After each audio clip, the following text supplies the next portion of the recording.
Cordiales saludos amigos maestrantes, bienvenidos al video número 2. El tema que voy a delinear en esta noche es sobre los derechos subjetivos y los tipos de derechos. Evidentemente de que estas palabras no tienen como propósito tratar sobre una ontología de derecho, es decir, saber los orígenes del derecho o las fuentes de donde emana el derecho, sino más bien lo que nos interesa es establecer cuáles son los objetivos que debe cumplir el derecho, las razones por las cuales el derecho existe. Y básicamente lo vamos a señalar como un instrumento que regula las relaciones entre los seres humanos, que regula la convivencia entre los seres humanos, con propósitos muy diversos dependiendo del tipo de sociedad en la cual se aplique cierto tipo de derecho. Es decir, tras el derecho existen un conjunto de valores de carácter natural, valores de carácter teológico, valores de carácter convencional, es decir, criterios de justicia que se consideran en un momento histórico, en un pueblo determinado y en un lugar determinado. Es decir, el derecho está guiado por ciertos valores que le pueden preceder, o a su vez está guiado por ciertos fines que se quiere alcanzar. Es evidente que el derecho en la cultura occidental tiene ciertos fines, unos fines señalados como la protección del individuo, la protección de los derechos considerados inherentes al individuo, es decir, aquellas posturas que consideran que los seres humanos por tener esa condición de ser seres humanos, le es inherente, le es innato un conjunto de atributos, más allá de corporales, más allá de espirituales, atributos que deben ser protegidos y deben ser defendidos. Uno de ellos, por ejemplo, y el más visible, si cabe el término, es el derecho a la vida. De todos modos, el derecho, para utilizar una frase de un filósofo, un filósofo santiagonino, señala que el derecho es como el aire, es decir, está en todo lugar. El derecho trata de cooptar o trata de operar sobre todas las acciones humanas. Por eso nosotros solemos decir de que un Estado de derecho o un Estado constitucional como nuestro es un verdadero sistema jurídico. Cuando nosotros hablamos de un sistema jurídico, estamos refiriendo a que las normas jurídicas están relacionadas entre ellas, es decir, constituye un engranaje, constituye un aparato, un cuerpo que funciona dependiendo unas de otras y ocupando espacios de la realidad unas con otras, es decir, en constante armonía y sistematicidad. También hablamos de un ordenamiento jurídico cuando un conjunto de normas se encuentran debidamente jerarquizadas, es decir, existen unas normas más importantes que otras a las cuales les deben un deber de poder, un deber de ser coherentes con su texto, es decir, no ser contradictorias, es decir, no ser contrarias, no solamente en la formulación de normas, sino en su contenido mismo. Pero cuando nosotros nos ponemos a pensar sobre cuáles son los actos humanos y nosotros nos viene a la mente una multitud, una multiplicidad de actos humanos, el ser humano dotado de libertad puede ser y debe ser capaz de realizar muchas cosas, tanto de manera individual como de manera colectiva.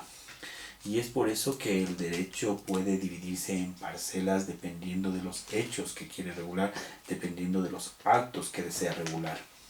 Así, por ejemplo, uno de los derechos más antiguos, además del derecho penal, es el derecho patrimonial. Vamos a referirnos al derecho patrimonial como el derecho civil. El derecho civil es aquel que tiene como propósito regular las relaciones de las personas, regular las relaciones de los ciudadanos. Vamos a calificarles como regular relaciones entre particulares. Por ejemplo, la familia. La familia es una relación social y en donde se establecen deberes y obligaciones, en donde se genera un estatuto de filiación, donde se genera lazos de afinidad, lazos de consanguinidad y evidentemente obligaciones que no son solamente fruto del amor, sino que son frutos evidentemente de un orden jurídico, un orden moral, un orden social. La propiedad, los derechos reales, la sucesión, evidentemente es el derecho dominical, es uno de los derechos más antiguos, la forma de acceder a la propiedad, la forma de perder la propiedad, las formas de transferir la propiedad e inclusive de qué podemos ser propietarios y cómo podemos ejercer ese derecho sobre las cosas. Entonces, eso es un conjunto de actos que a veces nosotros nos preguntamos si la justicia indígena, el derecho indígena regula, por ejemplo, todos estos actos de familia, los actos de propiedad, pero el derecho civil no se queda solamente en eso. El derecho civil abarca un aspecto muy importante que es el diario vivir de las personas. Por ejemplo, las obligaciones que entre ellas se contrae, los contratos denominados así, es decir, aquel conjunto de compromisos que las personas asumimos con respecto a otras referente a la propiedad o referente a cualquier otro asunto que se ha permitido poder transferir, que se ha permitido poder negociar, e inclusive las formas de podernos asociar, es decir, no actuar como personas individualmente consideradas, personas naturales, sino como una asociación. En fin, nosotros tenemos un amplio y vasto campo en el derecho civil que regula este tipo de relaciones, pero no es el único campo de acción. Insisto, las actividades humanas son de diversa índole. Permítame plantear otro ejemplo, las actividades políticas, las actividades ciudadanas, los derechos políticos. Los derechos políticos constituyen básicamente en aquella posibilidad que le dan a una persona para poder participar en las decisiones que nos competen a todos y que nos pueden afectar a todos. Es decir, tiene que ver con la gobernanza, tiene que ver con la gestión, tiene que ver con la fiscalización. Los derechos políticos tienen muchísima importancia durante toda la organización del Estado moderno y muchos antes, desde los inicios de la de la cultura occidental, de la civilización occidental, en Grecia, en Roma, es decir, las formas de participación en comunidad, las formas de gestión de los actos de las comunidades, entre muchos otros aspectos. Nos preguntamos nosotros si es que los pueblos indígenas tienen derechos políticos de estas características, es decir, si en su convivencia, en su vivir, en su gestionar, en su gobernanza, en la toma de decisiones individuales, grupales, pues tienen esa posibilidad de participar. Es evidente de que existe una puntualización del constituyente Montecristi en el sentido de que las mujeres deben jugar un rol muy importante en la toma de decisiones, en las resoluciones de las comunidades y pueblos indígenas, en sus resoluciones de carácter jurisdiccional.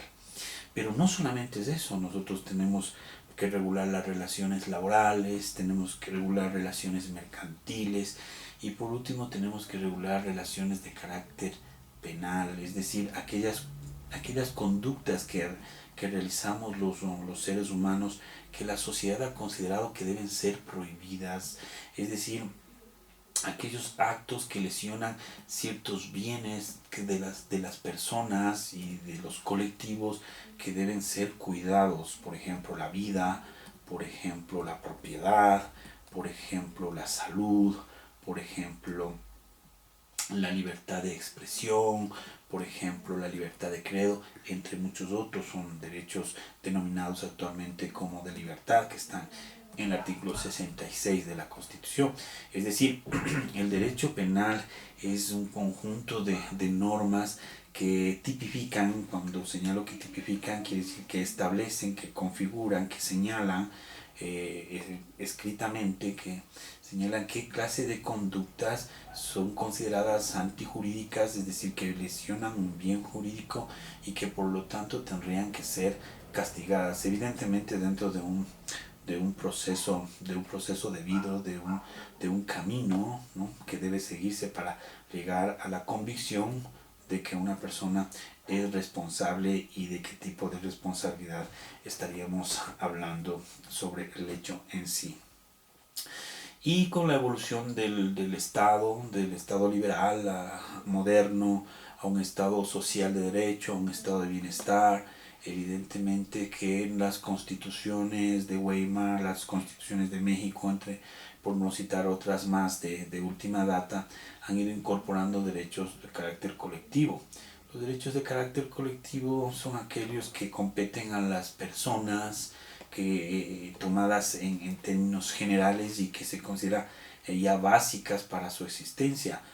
sea la salud, sea la educación, sea el hábitat, sea un medio ambiente sano, por citar un novísimo derecho, el agua y la alimentación, incorporada en la Constitución del 2008. Pero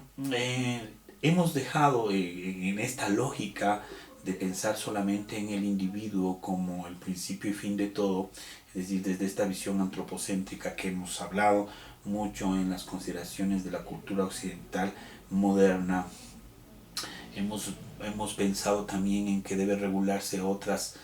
cosas aparte de los seres humanos y la relación entre ellos, sino también el entorno en el que vivimos, es decir, derechos hacia los animales, derechos de la naturaleza, que también se incorporan en la Constitución del 2008 y que consideramos que deben encaminar a condicionar la actitud de los ecuatorianos y de los seres humanos con respecto a su entorno natural, no solamente a su entorno social, sino a su entorno ecológico, a la fauna, a la flora, etcétera, etcétera. Y desde hace algunas constituciones pasadas también nosotros podemos encontrar en este vasto conjunto de derechos que se incrustan en una parte dogmática calificada así por los teóricos de una constitución, derechos de los pueblos indígenas, de las comunidades, de los pueblos afroecuatorianos o afrodescendientes, y se incorporó un conjunto de personas denominadas los motuyos en la Constitución de 2008. Este reconocimiento que se hace a las comunidades de los pueblos es un reconocimiento que lo trataré cuando hable sobre el Estado plurinacional, el Estado intercultural. Es un reconocimiento, si se quiere, de la posibilidad de poder ejercer un proceso de autodeterminación, de toma de decisiones, llegando inclusive como un punto culminante a poder administrar justicia, es decir, reconocer constitucionalmente un derecho indígena, el cual debe ser creado, debe ser desarrollado, debe ser procesado y dándoles facultades de carácter jurisdiccional. El problema radica en que tendríamos que analizar cómo sería viable, cómo sería posible si el derecho indígena, que lo analizaré en un último video de manera muy breve por cierto, el derecho indígena regula todas las posibles actitudes de las comunidades y de los pueblos indígenas. En el caso del derecho occidental tenemos como un principio legal de que lo que la ley no prohíbe, lo que la ley no taxativamente no lo señala como vedado, pues está permitido, y con eso se daría una especie de plenitud de un ordenamiento jurídico y no dejaría lagunas existentes, cosa que es un tanto ideal, no un tanto, bastante ideal, pero más o menos se construyó mecanicistamente un modelo de Estado jurídico positivista, con plenitud,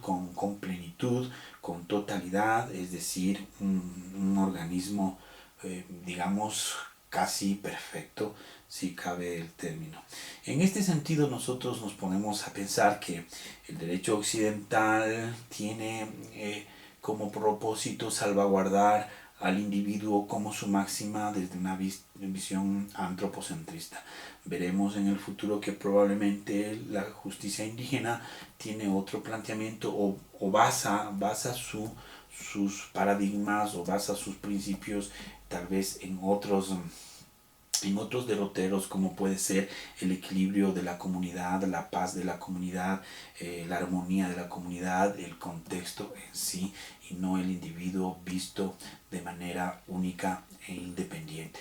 Sin embargo, lo que sí debemos señalar es de que el derecho es un instrumento vivo, es un instrumento dialéctico, cambiante, es un instrumento que sirve para las sociedades para vivir mejor. Si bien es cierto, se ha estigmatizado muchas veces a este instrumento señalando de que es sirve para el dominio de castas, si se cabe el término, o de grupos sociales económicamente poderosos o étnicamente considerados superiores o racialmente superiores, en fin. Lo que sí debemos considerar es de que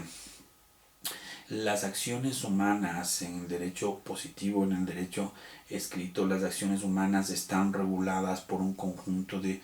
códigos, por un conjunto de normas previamente establecidas. Entendemos que un principio del derecho penal evidentemente es la existencia de norma previa antes de ejercer un juzgamiento sobre un acto.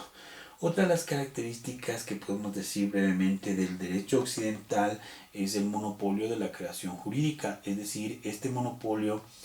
consiste en que el Estado tiene un organismo competente y exclusivo, con exclusividad para su creación, cuando la Constitución del Ecuador considera de que debe reconocerse otro derecho, pues tendríamos también que analizar la posibilidad de legitimidad de esos organismos creadores de derecho. También tendríamos que analizar la posibilidad de legitimidad de los organismos que aplican ese derecho.